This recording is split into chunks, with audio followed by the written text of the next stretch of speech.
बंधु मैंने 29 मार्च 2025 को लागिबाको जाउछि एही वर्षर प्रथम सूर्य पराग एवं एही दिन चैत्र अमावास्या एवं शनिवार मध्य पड़ुअछि।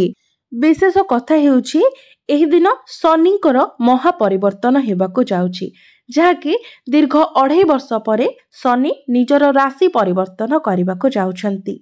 कुंभ राशि रु मीन राशि को प्रवेश करबाको जाउछन्ति। तेबे राशि चक्रर 12 गोटी राशि मध्यरु 6 गोटी राशि मानकु एहार शुभ प्रभाव मिलिबाको जाउछि। एही 6 गोटी राशिर व्यक्ति विशेष मानकर जीवन संपूर्ण भावरे बदलिबाको जाउछि। बंधु माने प्रथम थर एभली एक संजोग हेबाको जाउछि जेउ दिन कि गोटिए दिन रे सूर्य पराग लागुछि एवं एही दिन शनि चलन मध्य हेउछि एवं एही दिन शनिवार मध्य पड़ुछि। तो 29 मार्च 2025 को लागिबाको जाउथिबा एही सूर्य पराग परे एही 6 गोटी राशिर व्यक्ति विशेष मानकर भाग्य बदलिबाको जाउछि। एमानंकु धन धान्य सुख सौभाग्य एवं ऐश्वर्य प्राप्ति हेबाको जाउछि। शास्त्र अनुसार एही 6 गोटी राशिर व्यक्ति विशेष मानकर भाग्य संपूर्ण रूप से बदलिबाको जाउछि। शास्त्र अनुसार एही 6 गोटी राशि मानकर भाग्य संपूर्ण रूप से बदलिबाको जाउछि। एही सूर्य पराग परे आपणक जीवन रे धनर वर्षा हेबो। आपणक जीवन को धन आसीबार अनेक मार्ग मध्य खोली जिवो। आपणक जीवन को जेउ धन आसीबो सेथिरे वृद्धि मध्य हेबो एवं एही सूर्य पराग परे आपण जहाँ भी किछि निर्णय नेबे सेथिरे आपणक बहुत अधिक सफलता मध्य मिलिबो। चाकरी एवं व्यवसाय क्षेत्र रे मध्य आपणक अचानक लाभ प्राप्ति हेबो। जीवन रे आपण बहुत अधिक उन्नति करिवे।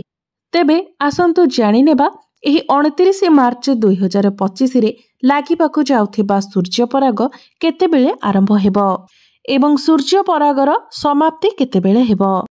एहा व्यतीत किछि उपाय विषय मध्य जानिबा जो उपाय गुड़िक प्रत्येक राशिर व्यक्ति विशेष माने जदि एही सूर्य पराग दिन करंती तो आपणक जीवन रे चलिथिबा अनेक गुड़िए समस्या मध्य दूर होई जिवो। आपणक जीवन रे चलिथिबा अनेक प्रकारर दुख एवं समस्यारु आपणक मुक्ति मिलि जिवो। एहा सहित आपणक धन धान्य सुख समृद्धि एवं मान सम्मान मध्य प्राप्ति हेबो। एहा सहित आमे जानिबा जे सूर्य पराग दिन एमिति केउ सब भूल रहिछि जाहाको आपण करिबा अनुचित अटे। कारण सूर्य पराग दिन जदि आपण ए सब भूल करंती तो आपणको अनेक किछि समस्यार सम्मुखीन हेबाको पड़िथाए। बंधु माने जदि आपणक जीवन रे धन आसीबा बंद होई जाइछि, व्यापार वाणिज्य रे आपणकर अनेक क्षति हेउछि, भाग्य आपणकर साथ देउ नाही, आपण सर्वदा बेमारी रे पड़ी रहुछंती, आपणक उपरे जदि कोनोसी व्यक्ति कला जादू किंबा गुणी गारेडी करिछि किंबा आपणक जीवन रे कोनोसी प्रकारर भी समस्या लागि रहिछि तो ज्योतिष शास्त्र रे वर्णित जदि कोनोसी उपाय आपण एही सूर्य पराग दिन पालन करंती तो एही उपायर लाभ आपणको तुरंत ही प्राप्ति होइथाए एवं आपणक जीवन रे चालुथिबा समस्त प्रकारर कष्ट एवं समस्यारु मध्य आपणको मुक्ति मिल जाइथाए।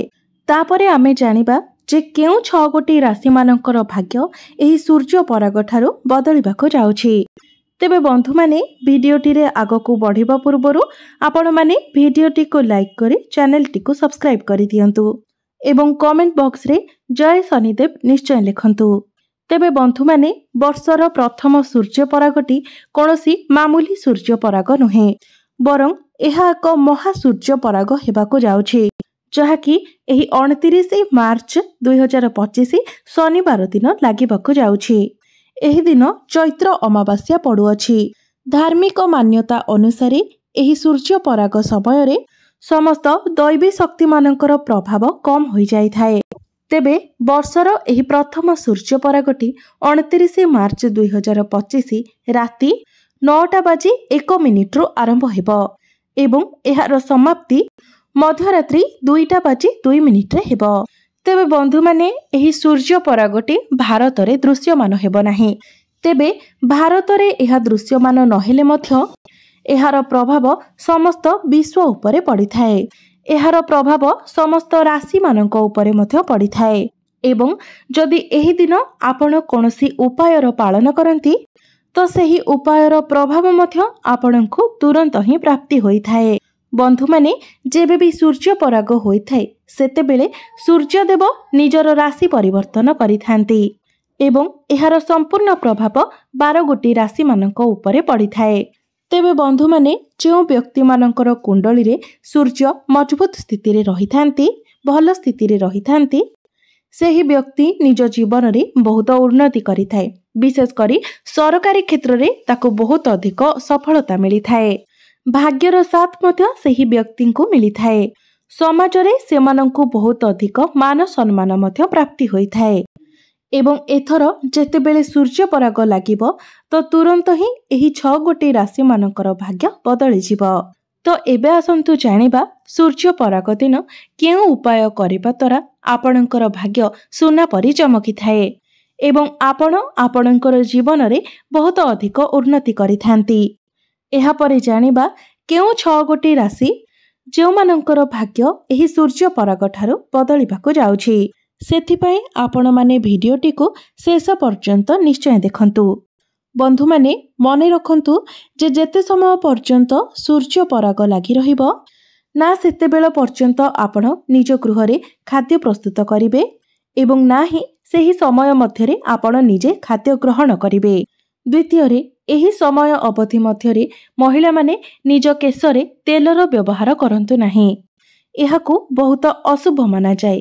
एमितिरे भी एहा जेहेतु रात्रि काल रे पड़ुछि तो रात्रि काल रे मुंडरे तेल लगाइबा मध्य निषेध अटे।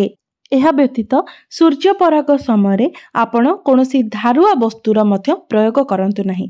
जेमिति कि छुरी कैंची ए सबुर प्रयोग आपण करंतु नाही। एहा व्यतीत सूर्य पराग समय सिलाई मध्य करा जाय न थाए तो आपण छुंचीर प्रयोग मध्य करंतु नाही। नचेत एहार सीधा सड़क कुप्रभाव आपणकर आर्थिक स्थिति उपरे पड़ी थाए।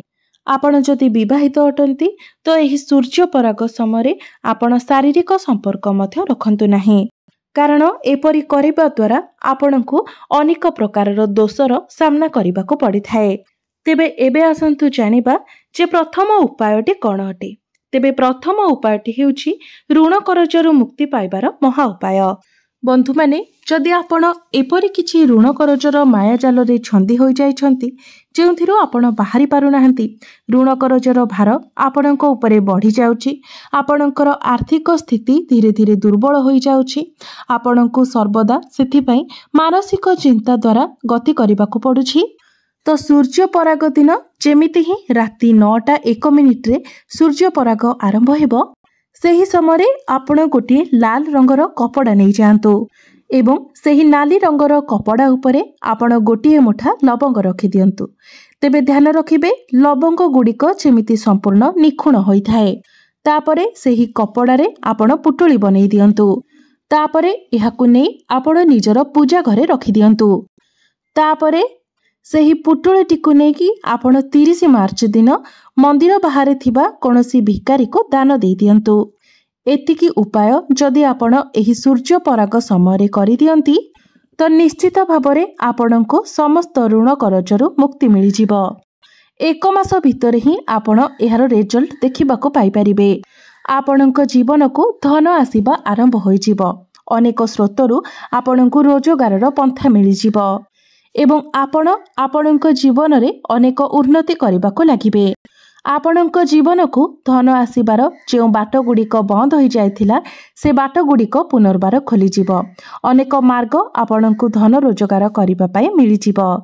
बंधु माने जदि आपणको गृह रे नकारात्मक शक्तिर प्रभाव बढ़ी जाइछि, आपणको गृह उपरे कोनोसी व्यक्ति कला जादू करूछि, गुणी गारेडी करूछि एवं जो कारणरू आपण चिंतित अछंती, समस्या भितरे गति करूछंती तो एही सूर्य पराग दिन आपण गोटे नड़िया किनिकी नै आसंतु।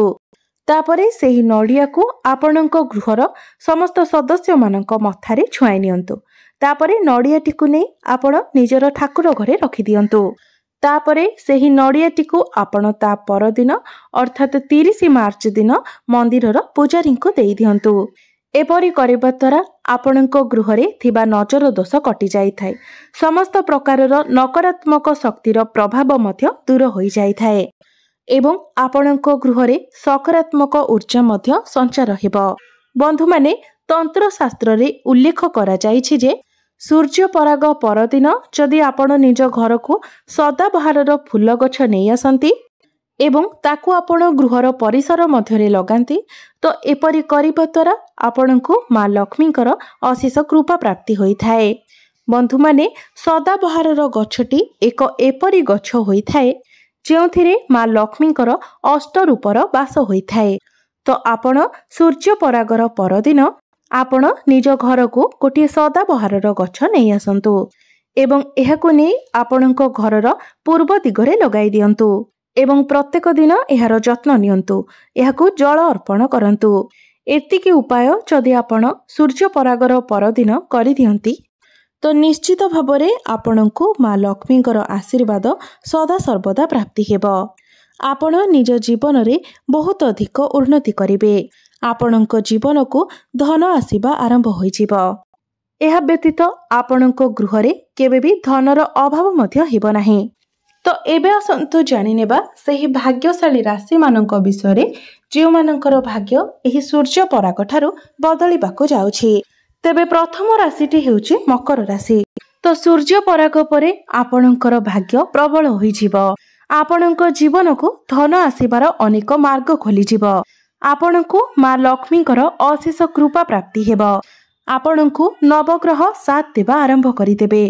आपण जदि चाकिरी पाई समस्या रे थिले, चिंता रे थिले किंबा आपणकर चाकिरी होई पारु नथिला तो एही सूर्य पराग परे आपणकु आपणकर योग्यता अनुसार चाकिरी मध्य मिल जिवो।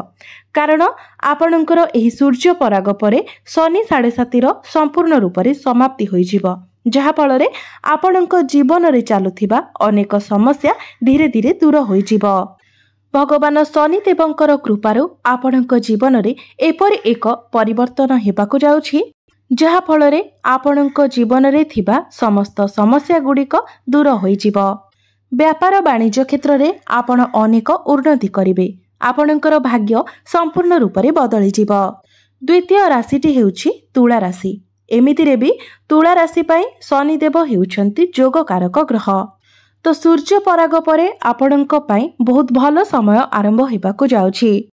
जदि आपणकर लंबा समय धरी कोनोसी स्वास्थ्य जनित समस्या लागि रहिथिला तो आपणकर स्वास्थ्य रे सुधार आसीबो। आपणकर बंद रहिथिबा कार्य आगकू बढ़िबो। जदि बिजनेस रे आपण क्षतिर सम्मुखीन हेउछंती तो बिजनेस रे आपणकर ग्रोथ आरंभ होई जिवो। आपणकर बिजनेस धीरे धीरे ग्रो करिवो। आपणक जीवन को धन आसीबार अनेक गुड़िए मार्ग खोली जिवो। आपण निज जीवन रे उन्नति करिबाकू लागिबे। प्रभु शनिदेवंकर आशीर्वादरु एही सूर्य पराग परे तुला राशिर व्यक्ति विशेष माने जदि कोनोसी व्यापार वाणिज्य आपण आरंभ करते सेथिरे आपणकू बहुत अधिक सफलता मिलिबो। तृतीय भाग्यशाली राशिटी हेउछि कन्या राशि। कन्या राशिर व्यक्ति विशेष मानकर एही सूर्य पराग परे विदेश यात्रार जोग बनुछि। एहा व्यतीत आपणकू राजनैतिक लाभ मध्य हेबो। आपणकर शत्रुहंता जोग मध्य बनुछि। जदि आपण कोनोसी ऋण करजर भाराक्रांत थिले तो ऋण करजर मध्य आपणकू मुक्ति मिलिबो। शिक्षा क्षेत्र रे मध्य आपण बहुत अधिक उन्नति करिवे। व्यापार वाणिज्य क्षेत्र रे मध्य आपणकू बहुत अधिक सफलता प्राप्ति हेबो। नूतन चाकिरी मध्य आपणकू प्राप्ति हेबो। जदि आपण चाकिरी करूछंती तो चाकिरी क्षेत्र रे आपणकर प्रमोशन मध्य हेबो। शनिदेवंकर कृपारु आपणकर भाग्य चमकी उठिबो। चतुर्थ भाग्यशाली राशि हेउछि मेष राशि। तेबे एही सूर्य पराग ठारू आपणकर शनि 7.5 आरंभ होइजिवो।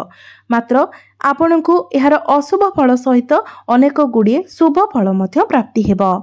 जदि आपणक पाखरे चाकिरी नाही एवं आपण चाकिरी पाई प्रिपेयर हेउछंती तो आपणकर योग्यता अनुसार आपणकू आपणक इच्छा मुताबक चाकिरी प्राप्ति हेबो। एही सूर्य पराग परठारू आपणक जीवन रे एक विराट बड़ परिवर्तन हेबो। आपणकर जीवन संपूर्ण रूप से बदलिबाकू जाउछि। जदि आपणकर विवाह बयस हो जाइछि एवं अनेक चेष्टा परे मध्य आपणकर विवाह होई पारु नाही तो एही सूर्य पराग परे आपणकर विवाह जोग खोलिजिबो एवं आपणकर विवाह मध्य होइजिबो। आपण जदि कोनोसी प्रॉपर्टी जमी किंबा घर गाड़ी एसबुरे डील करबा पई चाहुथिले तो आपण करि परिबे। जदि आपण बिजनेस करूछंती तो बिजनेस रे आपणको बहुत अधिक लाभ प्राप्ति हेबो एवं जो माने बेरोजगार अछंती तो आपणको किछि ना किछि रोजगारर बाट मध्य मिलि जिवो। एहा व्यतीत आपणको आकस्मिक धन लाभ मध्य हेबो। षष्ठ भाग्यशाली राशिटी हेउची सिंह राशि। तो यह सूर्य पराग ठारू आपणकर शनि अढ़ेर आरंभ होई जिवो किंतु ता सहित आपणको किछि शुभ फल मध्य प्राप्ति हेबो। आपणकर अटकी रहिथिबा कार्य आगकू बढ़िबो। कार्य रे आपणको सफलता मिलिबो। आपणको नूतन चाकरी प्राप्ति होई पारे। आपणको राजनैतिक लाभ मध्य प्राप्ति हेबो। समाज रे आपणकर मान सम्मान बढ़िबो। वैदेशिक गतिविधि रे मध्य आपणको लाभ प्राप्ति हेबो। दूर यात्रा करिवार मध्य जोग बनुछि। जदि आपणकर कुंभ राशि होई थाए तो एही सूर्य पराग परे आपणकर भाग्य संपूर्ण भाबरे बदलिबाकू जाउछि कारण सूर्य पराग परठारु आपणकर शनि 7.5 तृतीय चरण आरंभ होइबाकू जाउछि जेउथिरे कि शनिदेव आपणको अनेक प्रकारर शुभ फल प्रदान करिवे। अनेक दिगरु आपणको धन प्राप्ति हेबो। आपणको योग्यता अनुसार आपणको चाकरी मध्य प्राप्ति हेबो। व्यापार वाणिज्य क्षेत्र रे मध्य आपणको बहुत अधिक लाभ प्राप्ति हेबो। व्यापार वाणिज्य रे आपणकर उन्नति हेबो। चाकरी क्षेत्र रे आपणकर प्रमोशन मध्य हेबो। समाज रे आपणकर मान सम्मान बढ़िबो। तेबे बंधु माने आपणको जदि मोर एही भिडियोटी भल लागि थाए तो भिडियोटी को लाइक करी चैनल टी को सब्सक्राइब करि देबे एवं कमेंट बॉक्स रे जय शनिदेव निश्चय लिखिबे।